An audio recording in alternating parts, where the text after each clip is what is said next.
News Talk 1240. Live from Chattanooga, Tennessee, it's Nooganomics with David Tulis.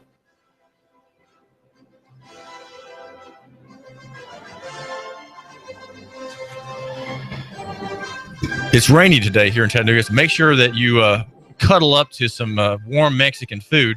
And the food you get should be a Delia's Authentic Mexican Restaurant in South Saudi Daisy.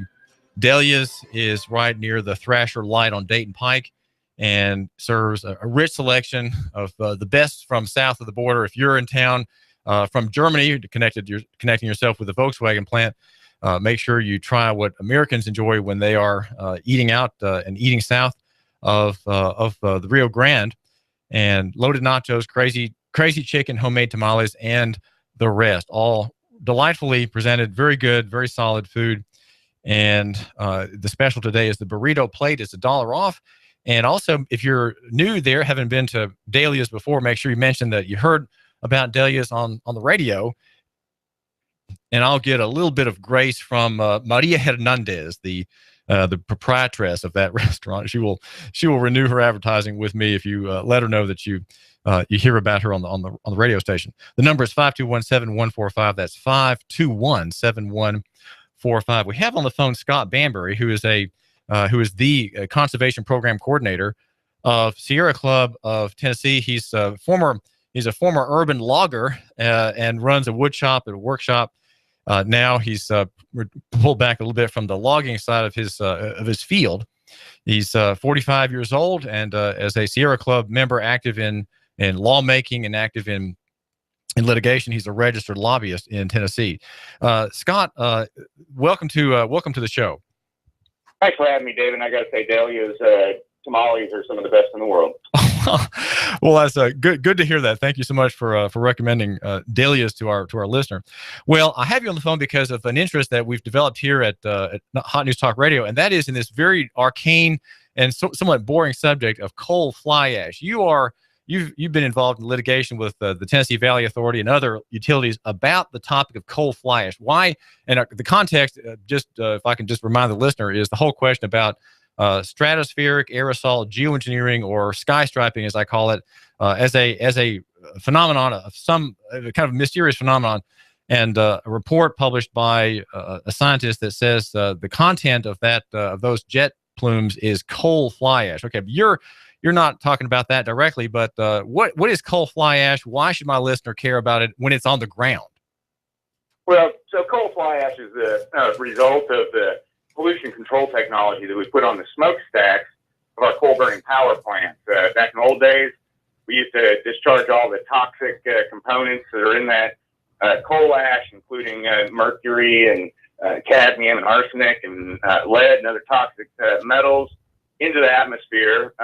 We successfully got coal-burning plants to put in pollution control devices, scrubbers, that capture that fly ash in the smokestack and bring it back down to the ground so that it can be stored, unfortunately, in unlined and largely unmonitored slurry ponds right alongside of many of our most wonderful rivers that we have here in Tennessee. And we're concerned about it because, of course, you've got these ponds right next to the rivers that got no leachate collection systems or any way of stopping these metals from eventually making their way into the rivers. And that's a threat to our aquatic communities, threat to people who are fishing in our rivers, and just not a good thing at all. Well, say something about what is leachate? What does that mean? What is the process that contained, or at least partly contained, coal ash gets out? How does it get out? What's the problem? Yeah, so in a typical landfill, you're going to have a liner at the bottom of the landfill, some kind of impermeable membrane, usually made up of rubber and some really dense clay that won't allow water to go through it. It's sculpted to direct the water that comes down through the waste material in the landfill into a treatment pond so that we can actually control and remove any of the toxic materials before they get released to the river. In the case of the coal ash ponds that we have at all of our coal burning plants in Tennessee, they store them in unlined ponds, which allows water to take toxic compounds down through the soil underneath the landfill and into our groundwater, eventually into our rivers. Okay, so that process is called leaching, and leachate is the material, the liquid material that comes. Leachate is the toxic materials in water leaking down through the soil into the groundwater. Okay, so the word leachate implies something unhealthy to consumers, unhealthy to humankind. That's right. Well, all right. So your work is you're a conservation program manager for Sierra Club. Does the Sierra Club have a position on coal ash maintenance? Is it involved in lobbying for a certain bill in the General Assembly? Is it involved in litigation, perhaps touching on the material of coal fly ash? So the Sierra Club believes that coal ash, if we're going to generate it, and Sierra Club believes we should stop burning coal, but as we're burning coal and going to continue to burn coal, we believe that the coal ash with these toxic heavy metals in it should be stored in appropriately engineered landfills with a liner, with a leachate collection system, with a wastewater treatment system to make sure that none of these toxic compounds get into our rivers, into our fish, in many cases into our drinking water supplies. What's going on right now in Tennessee is that the Tennessee Department of Environment and Conservation has issued an order this summer asking TVA to document, Tennessee Valley Authority, they're the people that own all the coal-burning power plants in Tennessee and surrounding states, ordering them to identify all of their current ongoing coal ash waste management that's happening in the state. In most places, again, that's in these unlined ponds. At a few facilities at Gallatin and Kingston, they're in the process of permitting lined landfills. Unfortunately, they're not very well engineered in our minds because they're sitting on top of karst areas or areas that have caves, that have actually, those sites have actually dropped out or at the bottom of the fill ponds fall into the caves and discharge into rivers. At the same time that TDEC is asking that order, put out that order asking TVA to identify their management strategies, the Environmental Protection Agency has put out what they call a coal combustion residues rule, which is demanding that all utilities across the country come up with management plans for their coal ash. EPA wants them to shut down these wet, open impoundments, unlined impoundments that are along the rivers, either by excavating the coal ash materials and hauling it off to be disposed of properly in a properly engineered landfill, and or cap them in place. And we're opposed to that idea of capping them in place. And I'll tell you from my own perspective down here in Memphis, coal ash ponds at the Allen fossil plant are right on the banks, essentially of the Mississippi River, on a little oxbow lake called McKellar Lake. During the 2011 floods that we had here, we could watch the level of water inside of the coal ash ponds where all of this fly ash slurry is stored rise right in step with the river. So we know that there was total hydraulic conductivity happening through essentially what are just really levee walls there. And so we know that, water can go back and forth. So can all of the toxic elements that are born in that water. This is David Tulis. We're talking with Scott Banbury of Sierra Club of Tennessee. Scott, the listener at this point has a question, and that is why does coal fly ash have to be made mud or slurry, which slurry is a kind of thick liquid? Why is that preferable? Why is that important? I think it's more convenient for them. They can move it around their site easier if it's in a slurry, and so they generally have coal ash, fly ash. There's many components to what goes into these ponds. There's a fly ash, there's a bottom ash, which is much harder, thicker material. But to get them out of the bottom of the boiler or out of the system that collects the fly ash to the pond, they'd either have to have some kind of huge mechanical operation going, like trucks hauling it back and forth or whatnot. It's much easier for them to put it in with some water and send it down sluiceways. So they've got these sluices running out from the power plant to the pond, and kind of like you'd have when you pull up with a cement truck, and they assemble that kind of sluiceway from the back of the truck to wherever the cement's going to go. Right. And the same thing there. That makes the coal ash more mobile, but it also has the advantage, from what I understand about this subject, Scott Banbury, that if coal ash is damp, it won't readily take to wind. It won't fly away. And that's an important thing, David. TVA, after the Kingston disaster, and I'm sure most people in Tennessee are aware of it. It's like one of the biggest stories that's happened in our state in the last decade. In 2008, a little more than 1 billion gallons of coal ash slurry were released into the Emory River, covering like 300 acres of land, 6 foot deep in ash, due to a failed containment wall that had been leaking for years. People had been, aware that there was a problem there. Unfortunately, they put it off until just a couple of days before Christmas, which probably wrecked a lot of people's holidays. That cleanup on that, by the way, has cost us $1 billion or more already. When you say us, you mean horrible cost is getting passed on both the consumers of TVA, okay, in terms of us paying to clean up after this mess, but also in terms of the health of the people in our areas, because we're being exposed to these materials. So after Kingston, TVA said that they would move to what they call dry ash disposal, which means that they would, instead of keeping it wet, they would keep it covered so that it's not blowing in the wind, and then they would haul it again to an appropriate landfill site, and or build an appropriate engineered leachate controlled site next to the power plant. They've been slow to do that.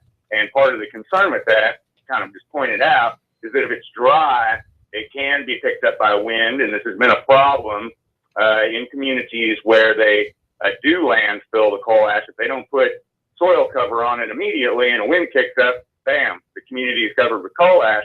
It's also been a problem where they're hauling it in the trucks to the landfills, because sometimes they don't have the tightest tarps on those trucks. And so, along the roadways where these coal ash trucks generally travel, you can kind of see the evidence of the dust along the road. So coal ash, fly ash, Scott Banbury of Sierra Club, is generally kind of whitish, very light brown, light tan material. It's not black. It's essentially rock and earth left over from the burning process of coal. The energy has been taken out in the furnace and the boiler. The energy, of course, is converted into electricity to serve my listeners' house and business, and the fly ash is the waste product. Now, so again, I want to clarify that the fly ash is just one component of the larger body of material that's called coal combustion residues. So you've got this boiler slag from the bottom of the burning process, heavy stuff that couldn't go up a smokestack to begin with. It all gets mixed together.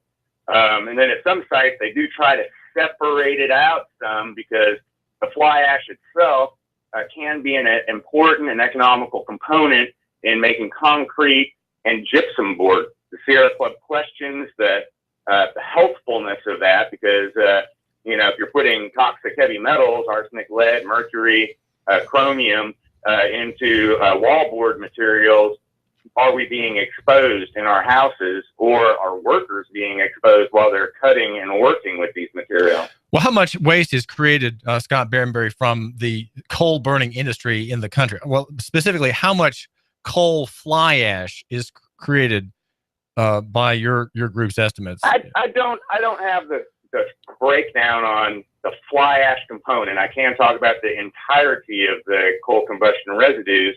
And EPA puts that at 110 million tons per year. We put it at 140 million tons per year. And, who knows who's right, but, those aren't too far off. You say 110 to 140 million tons per year. You and I were talking last night, 40% of that 110 to 140 million tons is what they call beneficially reused. And that includes a couple of things. About 50% of that 40% that's reused goes into primarily concrete and gypsum. The other 50% of that 40%, for the large part, is used as fill. For example, here in Memphis, we actually use this coal ash, toxic coal ash material, to fill land along the Mississippi River to expand our industrial parks. So it's just like dirt. It's just used as dirt. They're using it as dirt, and then they use no kind of liner. They haul the coal ash out there. Dust is created. Fortunately, where they're doing this activity, there's not that many people exposed to that dust. But they haul it out there, and then they put a couple of feet of dirt on top of it. Unfortunately, this is right alongside the Mississippi River, being piled up to about the height of the levee that protects our industrial infrastructure in Memphis. And if we were ever to have one of these New Madrid earthquake events that you've heard of, it would all go in the river instantly. Now, this is David Tulis. We're talking with AM 1240 Hot News Talk Radio. We're talking with Scott Banbury, the Conservation Program Coordinator of Sierra Club of Tennessee. And we're talking about a very arcane subject, and that's coal fly ash. And the reason we have Scott on the phone is we want to hear about coal fly ash, what it is, what its hazards are. Just quickly, before I get to my question, another question, Scott. The EPA has declared that coal fly ash is not a hazardous material. It does not have to be treated like PCP waste or things like that. Yeah, they're essentially saying that, it doesn't have to go into a hazardous waste landfill. They are suggesting that if it goes into a landfill permanently, that it go into what they call a Class 1 landfill, which would be what we put our municipal garbage in. But the industry likes to say, they don't think it's hazardous. EPA does recognize that many of the chemicals found in the coal ash are toxic and can lead to potential risks to human health and certainly aquatic health. And that's why we have a whole other set of rules that are called effluent limitation guidelines. They actually just put some draft ones out final draft of them out on the internet a couple of days ago on the Federal Register. The effluent limitation guidelines deal with the water that discharges from these coal ash ponds on the sides of our rivers after they've gone through what's called a stilling process. So that all the water that's on these wet sites spills over a little dam structure into a pond, another pond next to the coal ash pond, and then the solids settle out, and what looks like clear water is then discharged into the river using an EPA National Pollutant Discharge Elimination System permit. But we've gone out on boats, taken samples of that apparently and supposed to be clear water, and still come back with chemical analysis that shows higher than recommended and sometimes higher than allowable levels of chromium, arsenic, barium, other metal compounds that are known to cause health impacts and sometimes cancers.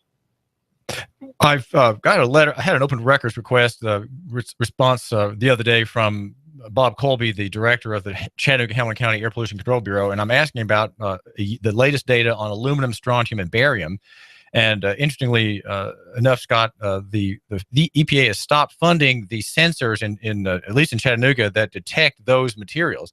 Those materials are thought to be they are often found in connection with the creation of artificial cloud cover by jet traffic. And the paper I mentioned a moment ago was by J. Marvin Herndon, the geophysicist in San Diego, who says that coal fly ash is the culprit in that program. That's a program that apparently, that as far as we can tell, is in military jurisdiction. It's under national security. It's not publicly run. It's not publicly accountable to the people, probably even to Congress. It seems to be an operation of the deep state somehow. Well, what are the prospects of his analysis being accurate, that coal fly ash is this material that's coming down? First of all, what are the prospects of that being a true thing? And if it is true, what can my listener expect as to public health and particularly his own health? Scott Banbury. Well, so David, I looked at those studies, and what I immediately saw was it made sense to me, not that it was being put out of airplanes, but that if we're burning coal, and the pollution control devices, we try to make them as good as we can to capture all of the toxic elements that might go into the atmosphere, thus creating fly ash at many facilities, that he was able to detect atmospherically, kind of the same compounds and the same quantities, same metals and same quantities, that you would find in fly ash makes sense to me. If we're burning coal, some of it's going into the air, some of it's being captured and put into the fly ash. That only makes sense. I don't know that I can draw the conclusion that points to there being any kind of deliberate emission. Okay. Application of these materials. I think it would be very expensive to run a program like that, and that some smart congressman somewhere would have figured out that we're spending billions of dollars hauling a very heavy material around and preparing it and putting it into jets and stuff. I don't know that I could go to that kind of conclusion, but I can easily see that it makes sense that if we're burning coal, some of it's going out of the smokestack, some of it's going, being captured and, in the fly ash and put in these ponds. Yeah, they're going to have kind of the same numbers and compositions of chemicals. And your suggestion is, Scott Banbury, that having read Dr. Hern, at least one of Dr. Hern's paper, one that was retracted, by the way, by the publisher of it, that paper simply suggests you're saying that the causation of what Dr. Herndon finds in his analysis is just air pollution from the usual bad guys, the utilities. Is that shorthand for what you're saying? That's the source that I know is real, and so that's what I'm working on right now.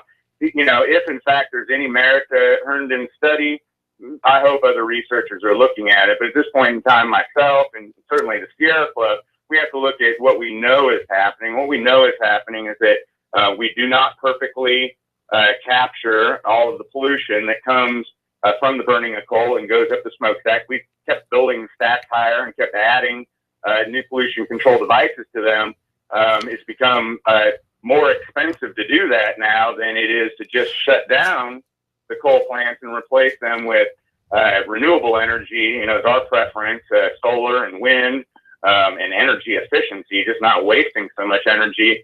But on the business side of things, most utilities are choosing to shut down these dirty, expensive to maintain, expensive to keep clean coal plants and replacing them with high efficiency combined cycle natural gas plants. Well, what's interesting about this paper, though, is that Dr. Herndon says he noticed a change in the weather in San Diego, which is generally very, very bright, very sunny, no clouds, very dry, meaning that jet traffic does not ordinarily create contrails, which are which come from the back of planes when there's moisture in the air mixed with the heat of the engine at very cold temperatures. He said that there's a ramping up of a program that creates a dull sky over that city very, very frequently. And he says that this is something that you can't just, and I would say, Scott Banbury, that you can't account for that by just saying, well, that's just pollution from steam plants in Nevada or Tennessee. That there's something going on there. David, the atmosphere is changing rapidly for known reasons. Part of the problem with burning coal is that it puts a lot of carbon dioxide into our atmosphere. And I think probably most of your listeners have heard arguments about the climate change effects that come from that, carbon dioxide acting as a greenhouse gas. I don't know if you brought me on the show to argue that point at all today, but so weather patterns are changing. I'm not a meteorologist or a climatologist, so I can't speak to specific conditions over San Diego, but I grew up in Arizona. Arizona has been increasingly humid, due to a multiplicity of reasons, part of which might be changing weather patterns. I actually did live in Ocean Beach, San Diego for a little more than a year, and I can tell you when I lived there, I saw contrails behind jets. And the conditions up at 20,000 foot or higher, are oftentimes a lot different than they are immediately, at ground level. Scott Banbury, I want to thank you for joining my listener to me here at AM 1240 Hot News Talk Radio.